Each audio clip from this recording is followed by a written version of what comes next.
Welcome to IAG Talks, a place where we break down barriers, share resources, take you behind the scenes, and offer empowerment for people with disabilities and the community that supports them. Joining us today on IAG Talks is an incredible individual whose journey in the fields of disabilities and mental health has been marked by dedication, growth, and a passion for making a difference. Today, we welcome Lindsay Orsi, currently serving as Regional Administrator over the Springfield region of IAG.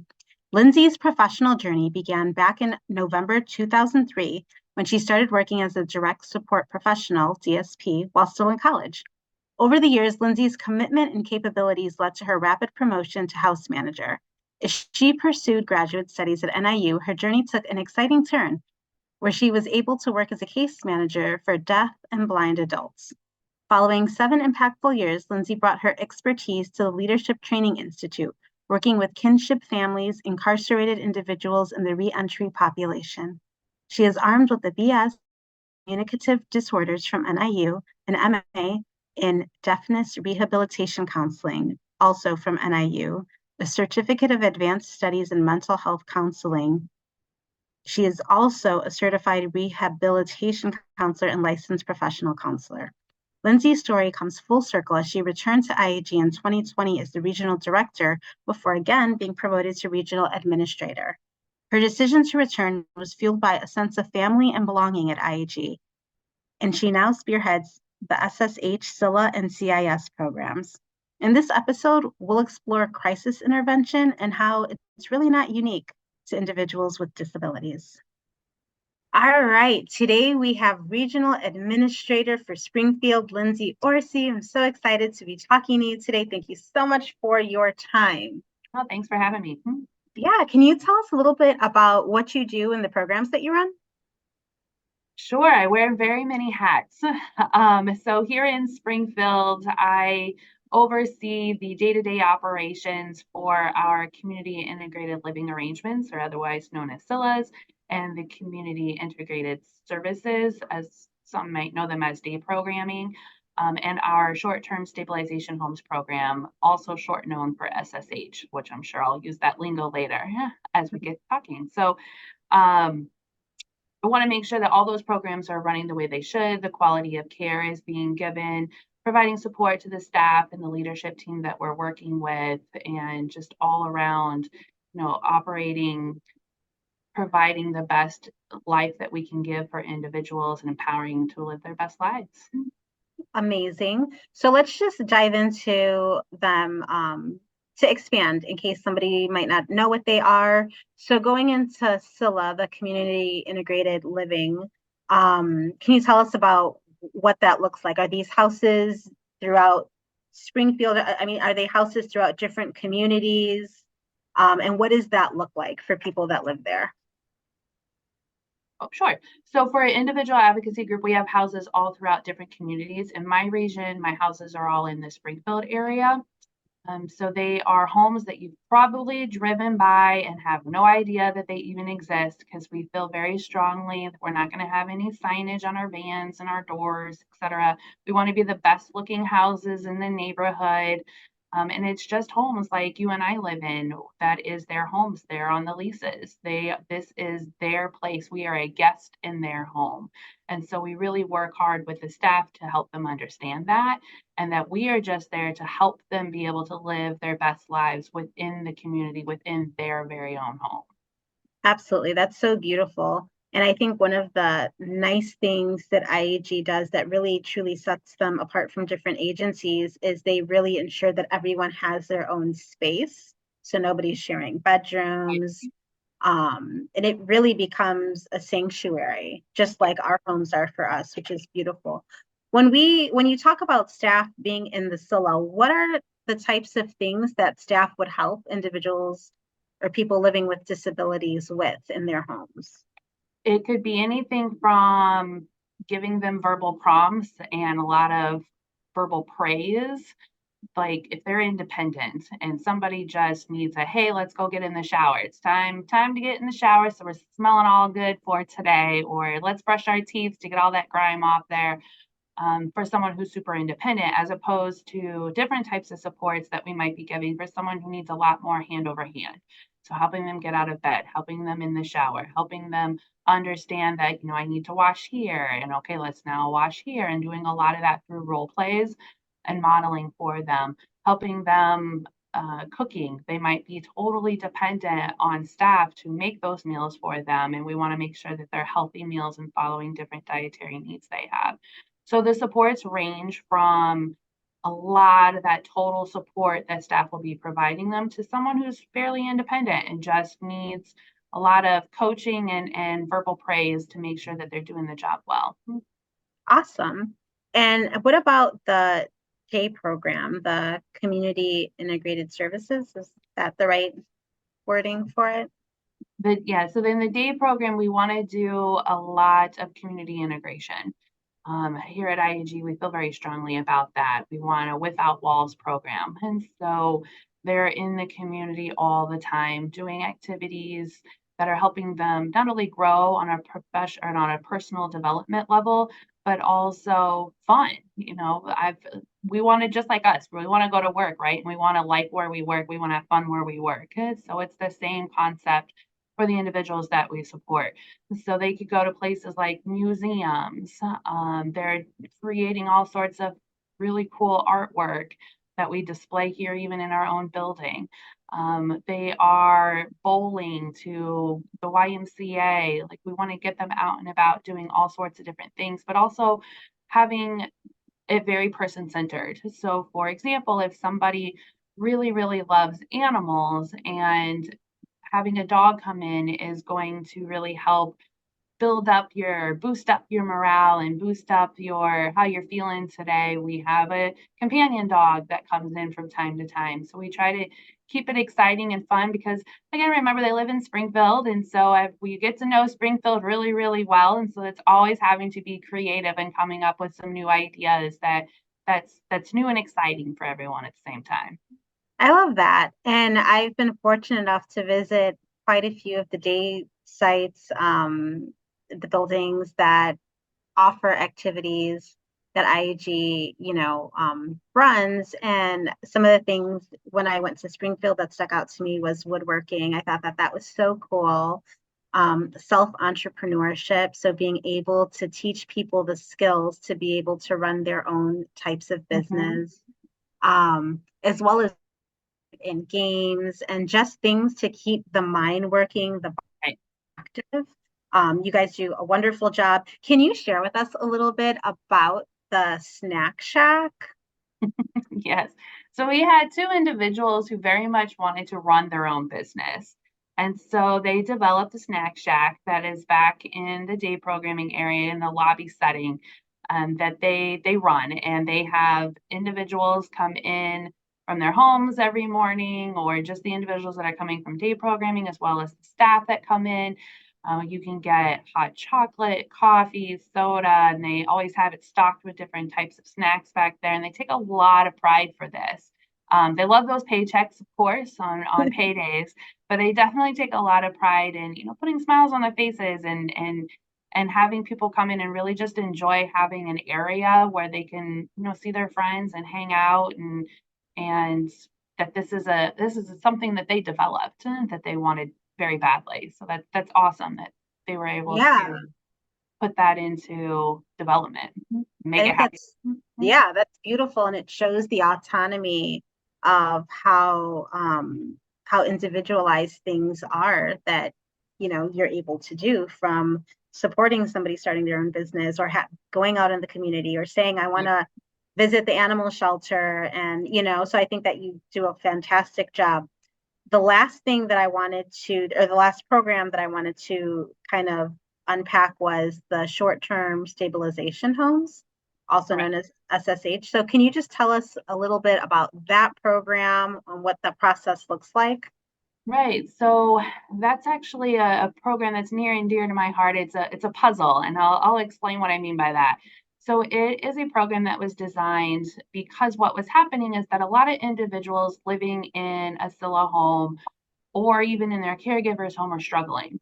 And they're struggling with pretty intense behaviors that are becoming super hard for folks to be able to manage. Those behaviors could range anywhere from property destruction, so there could be lots of holes in the walls, having to buy new furniture all the time, windows, etc., to physical aggression, getting your hair pulled, getting bit, spit on, punched, kicked, pushed, etc. From self-injurious behavior, so somebody who might be banging their head against the wall or biting themselves, to throwing themselves against the floor or walls, to someone who is eloping. And eloping is scary, is very scary, especially in this LA world, because if somebody leaves, they can't always, based off of staffing ratios and the other individuals in the home, just take off and run after them. And so here you have a person who is developmentally disabled as well as mental illnesses outrunning the community that might not have the street smarts to know I can't cross the street or have those safety skills there. And so 911 obviously gets involved, which could then lead into overutilization of emergency services, which then becomes problematic too. Let's say you have a very small community you're living in and you only have one ambulance or one emergency service, and if they're always being called out for this one particular individual, well, then that might hurt the community because they have other things that are going on that they need to provide support to. And so how do you kind of manage that? So these individuals in these moments of crisis are working with other community services to hopefully help kind of figure out what's going on. But if those supports don't work, then they're referred to SSH.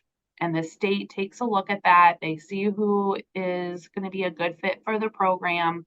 And then once that is decided and there's an opening in our program in one of our homes, we have 4 homes within the Springfield area, they will contact us and then we will get that process started on them coming here. So the whole program is really to help a person that is in crisis in this exact moment of what this, not crisis that happened 10 years ago, but what is happening now in their life that is causing them to struggle, that they might be at risk of losing that placement because their intensity in those behaviors are so high that they're just not being able to be managed in their home anymore. They're at a loss. They don't know what to do next.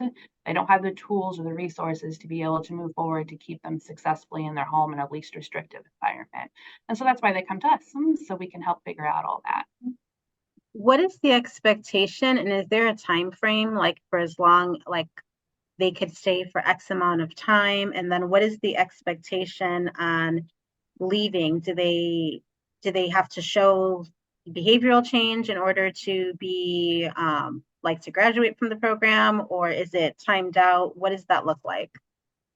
So the program is designed that they are with us for 90 days, which might need, it's a little short depending on the individual, but it is a 90-day program, and the expectation is for us to figure out the whys going through several different types of assessments. And we want to take a look at what's going on medically with them. Could be something as simple as somebody's nonverbal and they have really, really bad toothache, and that's why they're banging their head all the time and hitting people because they don't know, because behavior is a form of communication, they don't know how else to explain that. And so we take them to the dentist, they get it checked out, they go through dental procedures, and lo and behold, the behaviors decrease. So it could be something as simple as that. It could be something way more complex that is going on, that maybe because of the staffing ratios and with their providers, as well as the amount of individuals that are in that home, they're just not picking up on those signals or precursors that are happening. And so it feels like to them that it happens out of nowhere. You know, they just get up and they're having all these major behaviors, and we can't figure out why. And so in our enhanced settings, we're able to really kind of hone in and focus on those. You know, we had a gentleman whose ears turned red, and that was our signal of, okay, let's buckle up, here we go, let's start working on our proactive strategies. That we saw a huge decrease in his behaviors because we started to pick up on those things. And then During those 90 days, we also want to train the provider on how all these things that we've learned. So we've learned about these signals, we've learned about these precursors, we've learned about these behaviors. Here is how we've figured out how to work with those. So if someone's having property destruction, we want to utilize the wait strategy, which means let's get everybody to safety in their rooms, or if you can take them out in the community, have one staff possibly stay back, and we're just going to wait them out. I'm just going to, look at this magazine over here, this book, and pretend I'm looking busy, but I'm still watching you to make sure you're safe. And then guess what? The audience is gone, the behaviors tend to stop. And so it's helping them learn and understand how to do these different types of intervention practices. So that way, when they transition back with the support of with different community members, that they're able to continue that success there. So when somebody does transition, we want to work as a team. We want to make sure the providers are on board, that they understand the different practices, they feel comfortable with those, that we've been able to see a decrease in those behaviors because of these interventions that have been put into place, and also getting that better understanding of who that individual is. So that way, again, we can train them on it. They go back home, they're utilizing that practice. They have a better understanding of what that behavior plan is going to look like. They have the supports from their provider who also attended the trainings, and then the supports of different community leaders that are going to be helping them as well. So that person stays in their home in the least restrictive environment and hopefully successful for the rest of their lives. That's truly an amazing program, because a couple of things that I think about is when you're in crisis, you might not even know yourself that you're in crisis because you're just kind of in the eye of the storm, and you're trying to do the best that you can with the best you know how to do. And so being put in such a supportive environment really helps to decrease re-traumatizing anything as well. Absolutely. So I think that's so amazing. Let's just talk about crisis for a minute. Like I feel like crisis is not unique to people that have disabilities. We all have our days. We all have, our chapters in our lives that are harder than others, and those roller coaster moments. So what is something that we can share with the community about crisis, just so that everyone can kind of connect to that and know that it's not unique to people with disabilities? So I think for this particular question, I think it's important that everybody understands that people have trauma in their life, and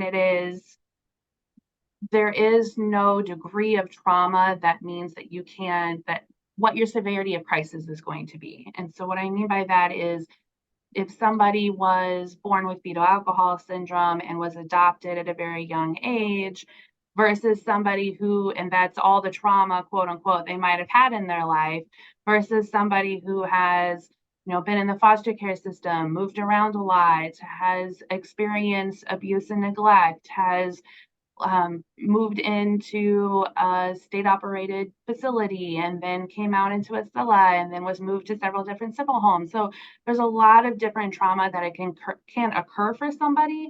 But sometimes, like you said, when you're in the thick of things, especially a crisis, when someone is seriously struggling, you yourself are like, oh, I am struggling. I don't know how to get through this day to day, this 8 to 16-hour shift that I'm working, without wanting to just scream sometimes, because not only are you in crisis, but I'm in crisis of how to support you. And it is really important that we recognize and understand that because of whatever has happened in a person's life from birth to now has an impact, whether they understand that or not, because the complexities of the brain and all that good stuff, that they might not understand that has a component in how I'm reacting to things. So you might see things such as trauma responses. So if somebody is getting super hyped up in their home, super agitated because someone makes loud noises, that automatically might trigger them that I need to flight or freeze. I want to run out of this house and I'm going to go grab something and I'm going to hit myself with it, because that might have been how they were taught growing up from their own experiences of how to handle things. And so we really, it is really important within this, not only just this program, but just when working with individuals with developmental and mental illnesses, to understand what their background is about and to have an understanding that that impacts things. So what we want to do is really help educate and help them understand that, as well as really focus in on what those behaviors are and why they're responding that way. So if loud noises are triggering for you, and that's not always something we can control, right? Another individual that lives in the home might have that behavior, and it might not always be possible that you have the best, absolutely perfect. I always say in meetings, I don't own a magic wand. I really wish that I did. I let me know when that exists, because no one's going to be perfect. No one is going to have zero behaviors. No one's going to live in the best environment with all the best staff and all the direct supports and the best of the best. That just doesn't exist. That doesn't exist for our lives. It's not going to exist for anybody else's lives. And so how can we adapt? How can we support? How can we manage in this moment to help somebody get through the challenges that they're facing? And so whether that is changing our tone, changing our mannerisms, changing how the room looks. So it might be moving around some couches so that way someone can pace, because that causes anxiety if they're not able to pace so many times before they sit down and eat their dinner. Whatever it is that we need to do, that's what we want to figure out, and then help everybody else understand this is the behavior and this is why they're functioning, what the function of that specific behavior is, and this is how to handle it. And hopefully that reduces a lot of those anxieties and a lot of those feelings that might pop up, so their trauma responses are not as intense in severity as they were before. Those might not ever go away. You might have someone who's nonverbal with low processing who might never understand the complexities of what has happened in their life. They just know this is how I'm going to respond in this moment. And hopefully I can be surrounded by people who are compassionate for me, that understand that about me, and really just won't give up on me.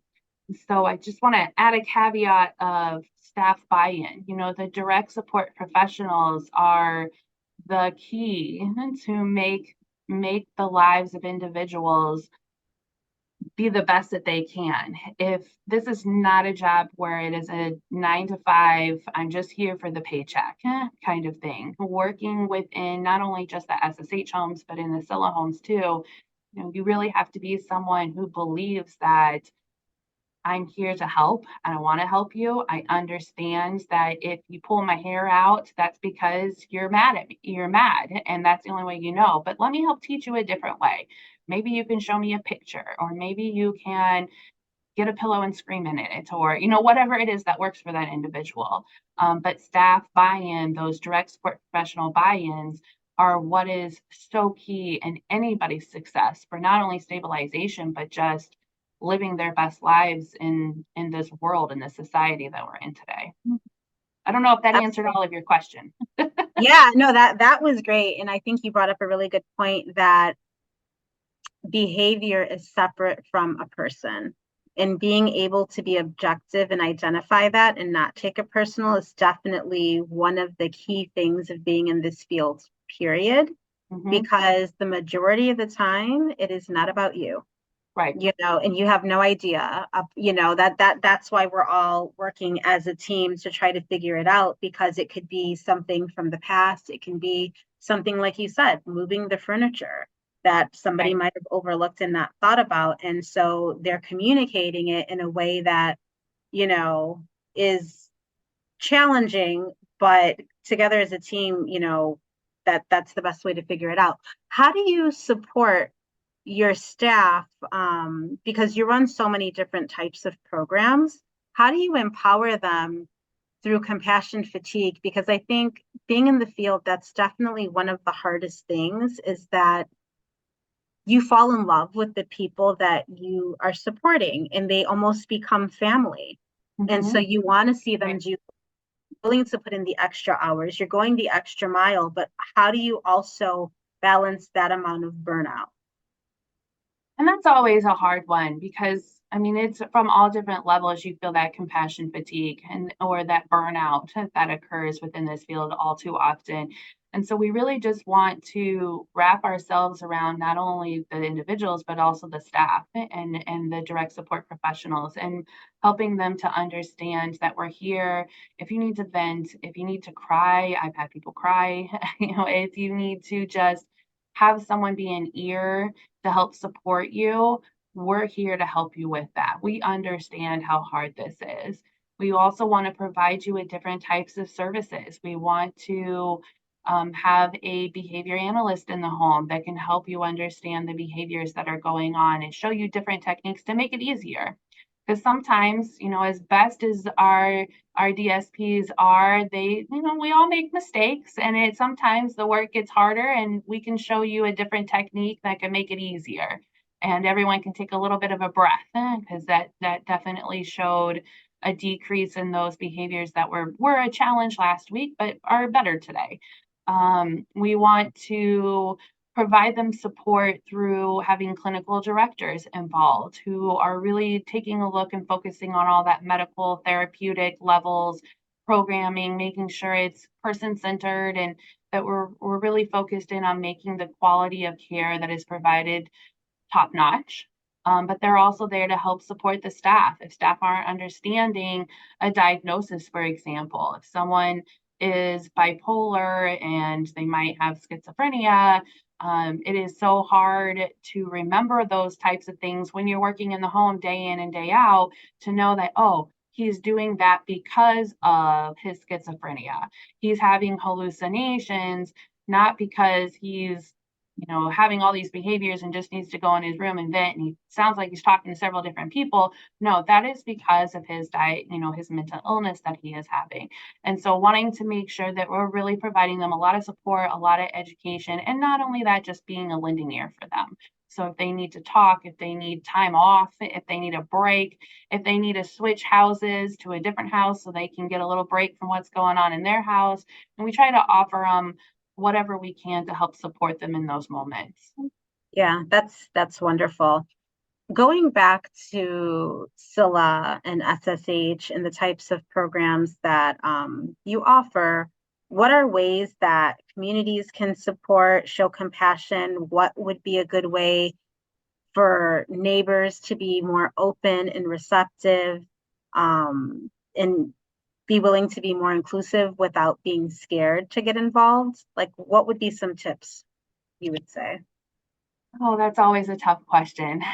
So individuals who are needing of support, so such as the DD in my world, they are individuals, they are humans just like the rest of us. They deserve to live in the best homes and the best communities, have all the same luxuries that the rest of us do. There is no reason why they shouldn't. And it's just important, and I would say it's important to keep in mind that, they could live in your home, in a home next door to you, and they're receiving support.